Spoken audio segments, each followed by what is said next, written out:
Tergerak ingin membangun sepak bola Kota Padang Panjang yang siap terjun di kompetisi regional dan Porprov mendatang, mantan pelatih Porprov Kota Padang Panjang tahun 2018, Ricky Tando Fernando berinisiatif merangkul para pemain muda Kota Padang Panjang dalam bentuk latihan mandiri.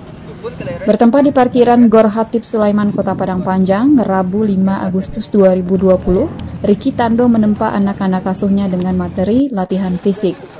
Mantan pemain PSPP Padang Panjang yang sempat mengecap divisi utama bersama PS Bengkulu ini bertekad untuk meningkatkan raihan tim Padang Panjang di ajang Porprov mendatang, di mana pada tahun 2018 anak asuhnya sukses menembus babak 8 besar dengan menyingkirkan unggulan tim Kota Padang. Bagi Ricky, persiapan jangka panjang yang dilandasi oleh kesadaran diri calon pemain adalah di antara kunci sukses sebuah tim. Pengorbanan waktu, tenaga, bahkan materi adalah hal yang lumrah demi sebuah prestasi. Perempuan ini butuh banyak pembinaan. Yang pertama, pembinaannya sangat minim di Kota Padang Panjang ini. Walaupun kotanya kecil, tapi pembinaan sangat minim sekali. Ya, tentunya kita harus membina secara mandiri, ya. Begitupun dengan pemain, dengan pelatih. Ya, yang penting anak mau dibina. Dan pelatih pun seharusnya dengan minim seperti ini ya harus siap dengan kondisi tanpa keuangan. Sebenarnya 1 kali seminggu ini banyak uji coba ya, udah berapa pekan terakhir, berapa bulan terakhir. Sebelum adanya COVID juga udah banyak uji coba. Dan ini pun mungkin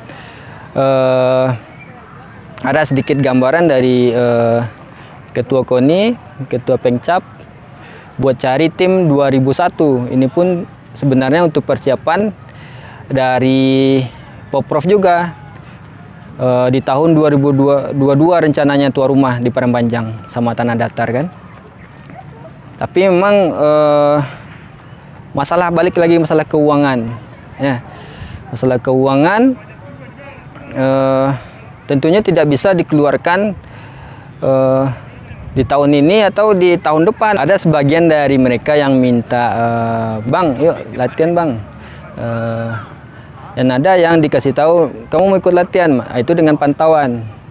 Tapi kebanyakan yang hadir hari ini itu adalah pantauan pribadi dari saya untuk membina tim ini atau adik-adik ini lebih bagus lagi ke depannya. Umumnya udah diketahui melalui Ketua Pencap, Ketua KONI, udah tahu. Responnya dia cukup bagus lah bang, cukup bagus. Ya cuman dia bilang memang kan ini butuh dana. Tapi kalau memang anak-anak itu bisa mandiri tanpanya ada dana, berarti dia ada kemauan dari diri dia sendiri, seperti itu aja. Ya target jangka pendeknya untuk pembinaan generasi-generasi yang udah habis di kelahiran 97-98. 2001 dibuka lagi buat pembinaan 3 tahun ke depannya supaya anak ini lebih bagus lagi, nantinya bisa membawa nama Kota Padang Panjang nantinya ke depannya. Seperti 2 tahun kemarin 2018 Porprov ke-13 di Pariaman, seperti itulah. Itu butuh proses yang panjang dan butuh bantuan dari seseorang yang udah punya pengalaman di tempat tersebut. Itu yang membuat saya termotivasi untuk adik-adik ini bahwasan dia juga bisa seperti pemain-pemain bagus yang lainnya yang udah dulu seperti Tommy Rifka yang asli Kota Padang Panjang, Rifki Firdaus. Untuk persiapan ya itu bagi lagi sama diri anak itu sendiri, mau nggak dia.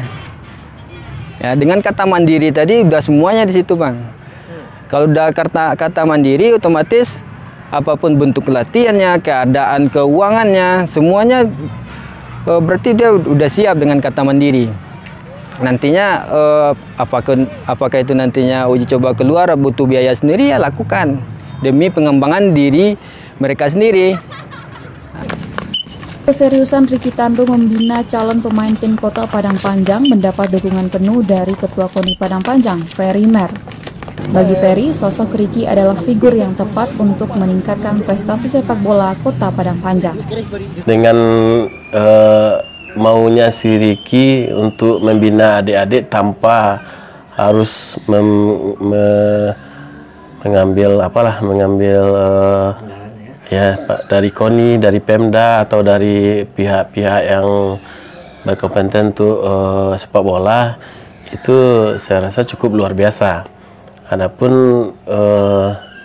untuk kedepannya, kalau kami di KONI mungkin akan sedikit mencoba untuk memanggil ASKOT, bagaimana nanti ASKOT ini bisa ke klub-klub atau ke sekolah-sekolah atau SSB untuk menjaring pemain, gimana kan? Kalau di KONI, kalau pembinaan itu harus melalui ASKOT PSSI, karena KONI ke klub itu tidak akan bisa begitu juga. Kalau klub mau mengambil dana pembinaan, kalau mengambil uang pembinaan lah, uang transportasi, itu mereka harus melalui ASKOT PSSI, karena yang bisa untuk mengajukan proposal ke KONI itu melalui ASKOT dan ya melalui ASKOT PSSI. Kalau untuk target, kami sebenarnya di KONI harus punya target kan, kayak PSSI harus minimal perunggu lah atau perak gitu kan, karena 2022 kita kan tuan rumah juga kan.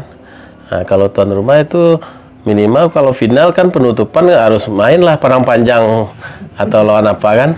Nah, itu adalah tugas berat yang akan dipikul oleh PSSI, karena sepak bola ini adalah olahraga yang tingkat popularitasnya lebih populer lah dari olahraga lain. Kalau harapan dari KONI ke PSSI, mungkin kami menekankan untuk menjalankan apa yang telah dibuat oleh pengurus sebelumnya, karena saya rasa kalau untuk yang program sebelumnya mungkin tinggal menyempurnakan lagi kan, soalnya kita dulu jauh-jauh hari udah mempersiapkan tim untuk berangkat Poprov. Kalau buat Ricky, saya secara pribadi maupun ketua KONI, saya selalu mensupport Ricky, itu baik dari pembinaan adik-adik sampai yang sudah senior juga. Kalau buat adik-adik yang lagi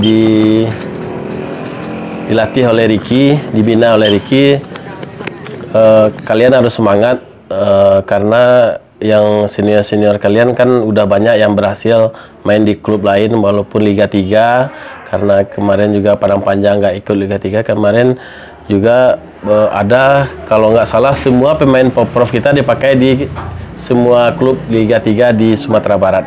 Jadi kepada adik-adik sekali lagi, rajin latihan, jangan kalian pandang dulu materinya, pokoknya kalian harus pandai dulu bermain bola, baru materi akan datang belakangan. Pengennya memang di bawah tangan Bapak Fadli Amran semuanya tentang olahraga berubah, apalagi tentang sepak bola di Padang Panjang ini. Bagi Pengcap PSSI khususnya, dapat memang kompetisi yang di tahun 2000-an itu dijalankan lagi, supaya bibit-bibit, pembinaan, SSB semuanya jalan lagi. Sebetulnya memang dari sebuah kompetisi antar klub dulu, seperti tahun 2000-an. Meskipun diminati banyak orang, namun sepak bola adalah olahraga yang kompleks. Butuh keseriusan dari seluruh stakeholder untuk membentuk sebuah tim sepak bola yang tangguh. Dukungan dari pemerintah dan pihak-pihak yang peduli dengan sepak bola adalah perkara wajib yang harus dipenuhi.